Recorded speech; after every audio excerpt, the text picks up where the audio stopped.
Hello, lovely listeners, and good morning, Kim. Good morning, Jill. Good morning, everyone. Today we're going to talk about those lovely parental traits that we have been recognizing in ourselves lately. Do you remember when you're younger and you're like, I'm never going to do that. I'm not going to be like my mom. Oh, I can't believe she'd even do that. And then here we are doing the same thing. And for those of you who are listening who haven't had that experience yet, it's coming. Yes. It happens to everyone. It's kind of like a big cosmic family joke. Yep. It's okay. When I was younger, and I shouldn't say younger, when I was having my children, I had certain characteristic traits that I did not actually want to pass onto my kids. And so I asked my kids when I was younger, I said, if I start doing this and I don't recognize that I'm doing that, please let me know. And they were a little bit fearful to say anything to me. And I said, no, it's okay. Please call me out on this because I don't want to be like my mom. Or I don't want to do what my dad. And so I'm like, I need help because I'm not going to see it. I'm not going to recognize it right away. And so they started doing that over time, and it helped me recognize the patterns a lot faster so I can shift them and say, does it work for me now? What my parents that I thought was a bad thing growing up, maybe it's an actually really good characteristics or a good pattern or something that's really positive that's helpful. Then I'm okay with it. I let go of the judgment. But there's still some of those things that people will say, ooh, you just look like your mom. I'm like, yep, I did. Yeah, I can't judge it.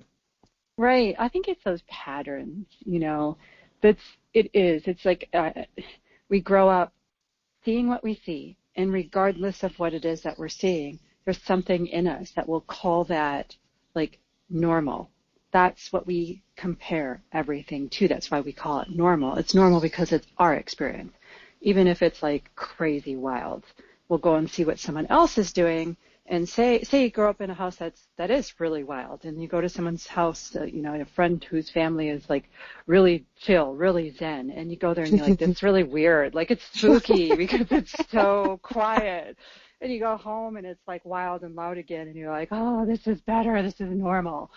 And it's, it's like there really is no normal. It's a pattern. It's something we got accustomed to. And that's what happens with when we look up to our parents. We're seeing patterns and we're emulating it in large part, even if we're not aware of it. And the beauty is when we see those patterns, that's really a gift. Like when you catch yourself and you're like, oh, I'm acting like so-and-so, whoever it is. A lot of times what comes with that is the cringe. Oh. Yes. But it really is a gift because you're seeing a pattern, and it's just to bring it into your awareness. So the fact that you're seeing it is amazing. I think what's really new and shifted is that we can now see those things and we can modify them. Where I think in past generations, it was much more challenging for people to have the opportunity to modify things. Yep. They could do it. It just was more challenging. Where things seem to move quite rapidly now, so we can change things that we're not thrilled with, and even amp up the things that we are, because certainly it's funny how we pay so much attention to the patterns that we don't like. Yep. But what about all the good ones, too? Because there were good ones, too. There's no doubt. There had to be at least a couple. There are. And I think back to my grandparents, and when I would hang out with them, they would have their set ways that they did everything. They're like, well, this is how it's always been. So this is just what you do. This is what works. And here we are now in this generation saying, it worked for you in that time frame. Yeah.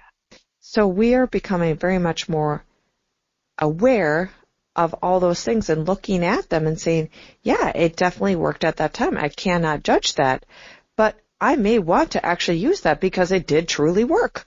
I'm going to carry that trait forward. I'm going to carry that pattern forward. I'm going to be like, wow, that actually, I was judging that back then, but now I'm like, wow, that was actually really beneficial. Like Exactly. they had a system down pat that worked. Why break that? Yep. And then there's, yep. You don't throw everything out from a generation. And No. it's like too kind of interesting in our society over the years. We have this divisiveness amongst all sorts of things in our society, and even amongst generations, this generational divide. And it's really quite sad because, like, grandparents and grandchildren relationship is amazing. And when, to call that a divide, like the things a grandparent can teach a little child and the things a little child can teach a grandparent and then the generations in between, like you said, Kim, there's certain things within each one to hold on to continue on with because it's time tested. It worked. Yep. We don't have to reject it all. And that's the same thing with our patterns that we see within of our parents. But I think the challenge really is to pick one pattern. Yes. Right? Yep. And basically be with it. It's not so easy to even pick a pattern that you see of your parents and yourself and be with it. I mean, that was pretty far along and enlightened of you, Kim, to make that request of your children. Like, call me out. Like, how? And all of a sudden that they were a little like, I don't know, a little fearful, like, I don't know about this. Yep. But I can get their fear because it's like even when we ask people right now this challenge, like look at a pattern, I can feel the little bit of shakiness and discomfort. Like, oh, I don't know, we're not supposed to call our parents out. Yeah. Yep. And it's not, we call it calling out, but it's more of being in awareness, like that enhanced awareness, so that we can make a different choice or decision at that moment. Yeah. Yeah. And it's gotten that negative connotation behind it in the past, and now we're like, okay, I'm just recognizing this. Thank you, Mom and Dad, for showing me this. I think it's really important to extract the negativity, the negative attitude, the negative frame, the whatever around it. It's such a gift. It's not that you have to deny the negativity. It can be there. Just go deeper into it if your first response with it is real negative. Just go, okay, that's negative, set that aside, and go a little bit farther into it. Yeah? Is there any particular, I'm going to call each other out on this, is there any particular memory or pattern of your mom or dad that you judged in the past, or you're like, oh my gosh. Oh my God, there's still one right now that I still do. When my mom talks, she'll talk of something, and she often will not give the subject. Like the subject is in her head, and I do it as well. Yep. And when people do it to me, I'm like, give me a subject. I don't know what you're talking about. And then I do it. I'm like, oh my God, I'm not giving a subject. Like, oh my gosh. Oh, yep. Oh, that's funny. And I used to be so annoyed by it, like when it would happen. Now I just laugh about it because I still do it. I do still do it. I grew up with it. She still does that to this day. My mom is in her 80s. She still will start talking and not give you a subject. So, I mean, it's been part of my life, my whole life. And it's just, I catch myself, I'm like, oh, sometimes I still get annoyed. Most times, though, I laugh, and I'm like, all right. Yep. I'm pretty sure, like, actually introducing a subject may very well be, like, a point of awareness for the rest of my life. That's it. You're laughing about it, and you recognize it, so you're not judging it anymore. You're just, okay, it is what it is. That's exactly what we're meant to be doing with it. Some of those things you're not going to be able to change. Right. And the best thing is the most amazing experience around it actually is when I get what I call a whole experience. Like I remember conversations with my mom where she didn't give me a subject, and now all of a sudden I'm on the other side, the perspective, I'm the one not giving the subject, and I'm seeing someone else's response to it. It's like really fascinating to play with that. So you're like shifting your perspective around. That's when it becomes entertaining. Yep.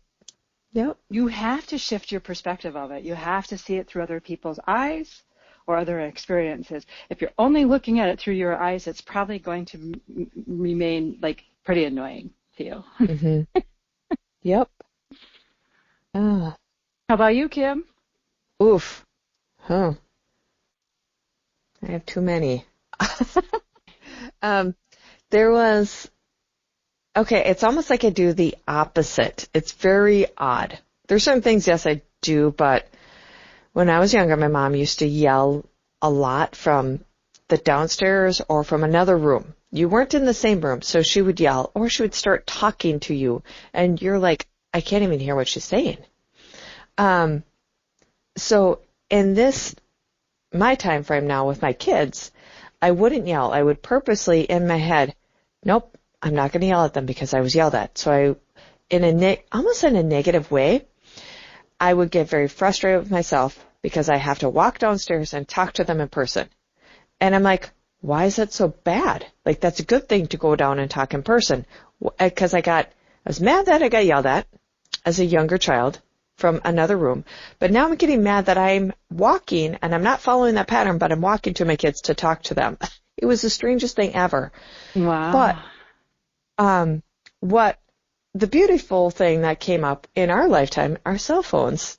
So instead of yelling across the house, you just pick up your phone and you text your kids now. Problem solved. Yep. But I wanted to yell from another room, and I was very quick to almost want to do that with my kids. I would do it to my husband, and he'd be, I can't hear you, and then he would do it to me. And I would get so frustrated. I'm like, I can't hear you from another room. Like, you got to talk to me here. And it was like that pattern kept going back and forth until I just became at peace with understanding that it's okay to get up and talk to somebody in person. I don't have to yell across the room. Get up. Yeah. Interesting. Yeah, and these things can take a while to sort, and sometimes they just won't. Sometimes they'll never really get sorted. We're just aware of them, and that awareness of them is enough. When it can be like the most challenging and quite honestly when it can become very destructive is when we have patterns that we're just completely unaware of. Yep. Have you ever seen you're watching someone interact with someone else and you're like, holy crap. You see the destruction in the way they're interacting, and they are oblivious to it. They think it's as normal as it comes. And again, it's just an observation where you go, wow. So if you have that, that's when you start asking other people who you love and trust. Their love and trust. What are some patterns you notice in me? Yep. Accountability. Accountability Partner. So pick one today. Play Yep. with it. Be easy. Try to stay out of the negativity or the intense judgment or frustration with it if you can. But let it be what it is. Yeah. Well, thank you, Kim. Oh, thank you, Jill. Thank you, everyone. Yeah. All right. Until next time.